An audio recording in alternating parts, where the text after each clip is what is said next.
अस्सलाम वालेकुम मेरे अज़ीज़ हमवतनों, कैसे हैं आप लोग। कल का ड्रामा कैसा लगा आप सबको।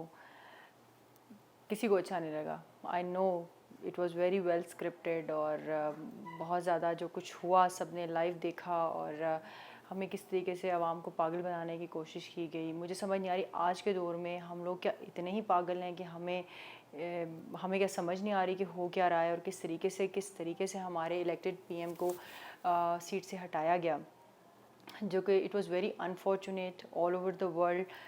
हम लोग बहुत पाकिस्तानी सबके सेंटिमेंट्स एक जैसे हैं कि हम सब बहुत ज़्यादा इसमें डिप्रेशन का शिकार हुए। हमें बिल्कुल अच्छा नहीं लगा कि एक बंदा जिसने इतनी स्ट्रगल की पाकिस्तानियों के लिए, इतनी एफ़र्ट्स की, उसने इतनी इतनी लॉन्ग स्ट्रगल के बाद उसको पावर मिली और पावर मिलते ही उसको कोविड को फेस करना पड़ा। इतना बड़ा चैलेंज जो कि पूरी दुनिया की मैशत को हिला के रख दिया जिसने, और पाकिस्तान में फिर भी उसने बहुत अच्छे तरीके से कोविड को टैकल किया। और अभी आके थोड़ा सा पाकिस्तान आई थिंक बेहतर होता, उसकी मैशत बेहतर होती, जो भी उन्होंने 2-3 सालों में काम किए थे उनके रिज़ल्ट्स हमें मिलने लगते।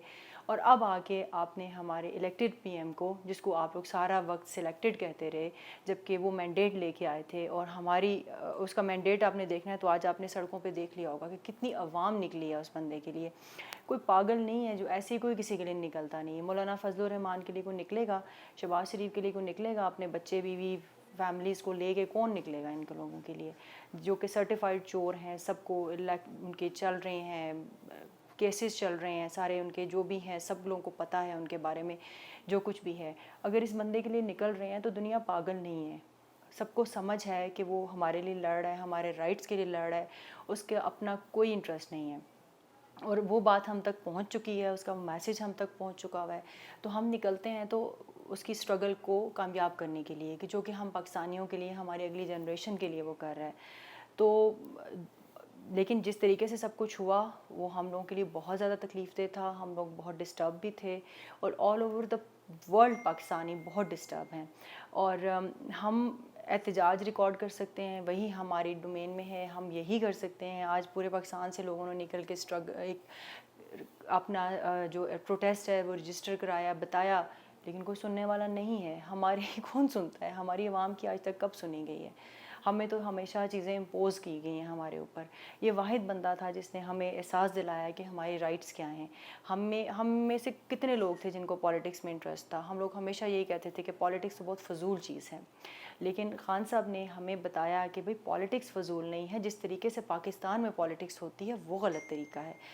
डेमोक्रेटिक गवर्नमेंट्स किस तरह से काम करती हैं, ये अवेयरनेस हमें बुक्स पढ़ के नहीं मिली है, ये हमें खान साहब ने दी है। और हम चाहते हैं कि हमारे बच्चे, आने वाली हमारी नस्लें एक सिक्योर और अच्छे पाकिस्तान में परवरिश पाएँ, जिसमें ऑब्वियसली अब कोई ये कहता है जी खान साहब ने पाकिस्तान में तब्दीली ओवरनाइट ले आते, तो वो तो बेवकूफ़ ही था कोई अगर इस बात पे ट्रस्ट करता था या इस बात पे सोच के उसने अगर उसको वोट दिया था। हमें भी पता है कि ओवरनाइट तब्दीली नहीं आ सकती, इतना ज़्यादा डैमेज है सिस्टम, इतने ज़्यादा मसले मसाइल हैं।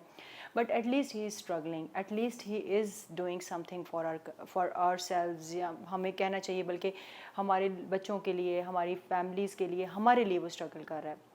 अभी कुछ अरसे रेहाम खान की एक वीडियो मैंने देखी है जिसमें वो बड़ा टॉन्टिंग अंदाज में कह रही हैं कि खान साहब ये वो आखिरी गेंद है जो आपने खेलनी थी। इनफैक्ट तो आखिरी गेंद तो वो खेल गए हैं, उन्होंने आखिरी गेंद तक, आखिरी टाइम तक उन्होंने स्टैंड लिया, अपने मौक़िफ़ से पीछे नहीं हटे और उन्होंने हमें यही सिखाया है कि आपने हारना नहीं है, आपने कोशिश करते रहना है। और उनको किस तरीके से हराया गया है, उनको किस तरीके से ज़बरदस्ती एक किस्म का हर उनके वो कहते हैं ना रास्ते बंद किए गए हैं, ये सब ने देखा और हम गवाह हैं इस चीज़ के। और हम हमारी हिस्ट्री में तो आप जो मर्ज़ी इसको करने की कोशिश करें, पोर्ट्रे मीडिया के थ्रू करें या लोगों के ब्रेन वॉश करने की कोशिश करें, लेकिन आवाम पागल नहीं है, सबको पता है।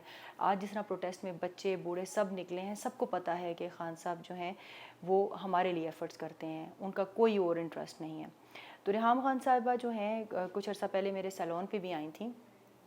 आई थिंक ये दिसंबर की बात है। तब तक हमारे ज़हनों गुमान में भी नहीं था कि इस तरह से कुछ होने जा रहा है पाकिस्तान में, और ये प्रोटेस्ट हो रहा है, उनके ख़िलाफ़ बातें तो बहुत अरसे से चल रही थी, उनको इनकॉम्पिटेंट कहा जा रहा था और बड़ा कुछ कहते थे। वो तो आपको पता है पॉलिटिक्स में सब होता है, अपोजिट पार्टीज़ एक दूसरे को ब्लेम करती ही हैं। बट उन्होंने एक बात उस टाइम की, वो तो आपको पता ही कितनी एंटी इमरान है और कितनी ज़्यादा वो अजीब अजीब बातें करती हैं उनके बारे में। اس ٹائم پہ انہوں نے ایک دو دفعہ باتیں چھیڑنے کی کوشش کی, بٹ میں اس چیز میں انٹرسٹ نہیں لے رہی تھی, بیکاز جو مجھے جانتے ہیں ان کو پتہ ہے کہ میں کتنی پرو پی ٹی آئی ہوں, یا عمران خان کی بہت بڑی سپورٹر ہوں, ان کی موومنٹ کی, ان کے جو بھی انہوں نے ایفرٹس کیے ہیں پاکستان کے لیے یا ہمارے لیے, تو میں تو ان کی ڈائی ہارڈ فین ہوں. تو مجھے تو ان کی باتیں اچھی نہیں لگ رہی تھیں, تو میں نے کوئی خاص انٹرسٹ ان کی باتیں سنی بھی نہیں. بٹ لیٹر پھر انہوں نے یہ ریویل کیا کہ ہماری ایک ڈیل ہو گئی ہے گورنمنٹ کی کے ساتھ, یا جو کچھ بھی ہے کہ گورنمنٹ ہٹانے کی ڈیل ہو چکی ہوئی ہے, اور میں پاکستان آئی بھی اسی لیے ہوں کہ اب یہ گورنمنٹ جانے والی ہے اور یہ سارا کچھ پلانڈ ہے اور کچھ عرصے میں گورنمنٹ چلی جائے گی. تو میں نے ان سے پوچھا کہ کس طرح جائے گی گورنمنٹ, تو شی سیڈ کہ اس طرح نو کانفیڈنس کا ہوگا سارا کچھ. اب مجھے بالکل آئیڈیا نہیں تھا کہ شی واز سیریس. میں تو سمجھی تھی وہ اس سے خان صاحب کے بارے میں باتیں کرتی رہتی ہیں, اس طرح کہ انہوں نے کوئی بات کی ہوگی اور میں نے سیریسلی نہیں لیا. ادروائز مجھے لگتا ہے کہ مجھے وہ ریکارڈ کر لینی چاہیے تھیں باتیں, تاکہ آپ کو میں دکھا سکتی کہ جو یہ کہہ رہا ہے کہ کہہ رہے ہیں لوگ جی مہنگائی مکاؤ مارچ یا خان صاحب کی انکمپیٹنس کی وجہ سے ان کو ہٹایا گیا, تو ایسا کچھ نہیں تھا. It was all pre planned, اس کو پلاننگ کے ساتھ سب کچھ کیا گیا اور بہت عرصے سے یہ سب کچھ ہو رہا تھا. اور انہوں نے ریحام خان صاحبہ نے یہ فرمایا, کہنا تو نہیں چاہیے, اتنی عزت سے ان کا نام لینا نہیں چاہیے, بٹ اس نے یہ کہا کہ بھی میاں صاحب جو ہیں ان کے کچھ تحفظات ہیں وہ سیٹل ڈاؤن ہو جائیں گے تو وہ بھی پاکستان آئیں گے. وہ چاہ رہے ہیں کہ فل فلیج ان کو گورنمنٹ دوبارہ دی جائے, اور جب تک وہ نہیں آتے تب تک شہباز شریف صاحب پرائم منسٹر ہوں گے اور خان صاحب کی گورنمنٹ اب ختم ہونے والی ہے. یہ سب کچھ ڈیسائیڈڈ ہے. تو میں نے ان کی باتوں پہ بالکل یقین نہیں کیا, اور کیونکہ دل نہیں چاہ رہا تھا کہ یہ باتیں ہم یقین کریں اور ایسا کچھ ہو, کیونکہ ہم کچھ بھی پاکستان میں اس ٹائم نہیں چاہ رہے تھے, کچھ ایسا کوئی بھی ہیپننگ نہیں چاہ رہے تھے, کیونکہ آلریڈی کووڈ سے نکلے تھے, ہم چاہ رہے تھے تھوڑا اسٹیبل ہو.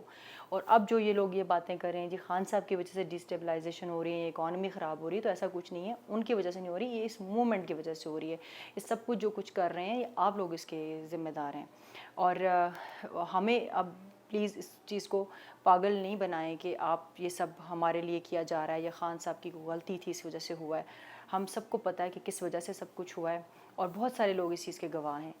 تو بس ہم دعا ہی کر سکتے ہیں, ہمارے ہاتھ میں صرف دعا ہی لکھی ہے. ہم یہی کر سکتے ہیں کہ ہم ان کے لیے دعا کریں کہ اللہ ان کو دوبارہ سے پاور میں لائے اور وہ پاکستان کے لیے کچھ کر سکیں. اپنا بہت خیال رکھیں. اللہ حافظ.